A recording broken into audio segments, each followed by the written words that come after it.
សូមស្វាគមន៍មកកាន់ទន្លេមេគង្គដែលជាទន្លេដ៏មានសារៈសំខាន់មួយនៅក្នុងតំបន់អាស៊ីអាគ្នេយ៍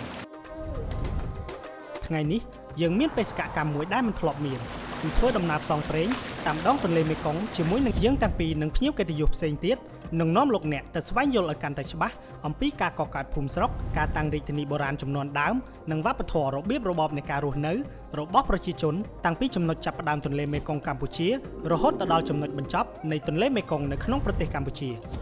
ឡងឯងគួរចាំខ្លួនហើយឡងពីស្មារតីឯងញាក់ស្អាតអែមមួយរបស់សហគមន៍នេះគឺឈ្មោះសហគមន៍អេកូទេសចរព្រះរំកិលដូចជាយើងមានតំបន់ប្រលេងទឹកបាទមើលសត្វស្លាបដើមឈើកោះខ្សាច់ឥឡូវនេះនៅព្រះរំកិលយើងមានឆ្នេរមេគង្គទន្លេមេគង្គខ្សាច់ពេលយើងទៅមើលជំនឿនៅក្នុងតំបន់ដែលគេហៅថាចៅវឿននេះហើយជាម្ចាស់ទន្លេមេគង្គចាស់ទន្លេលើកាយអ្វីដែលសំខាន់ដែលយើងចង់រំលឹកជូនបងប្អូននោះគឺតើអ្វីទៅជាអត្ថប្រយោជន៍របស់ទន្លេមេគង្គបាទអញ្ចឹងចង់ឲ្យបងប្អូនមកស្វែងយល់ហើយនឹងដឹងតែម្ដងបាទ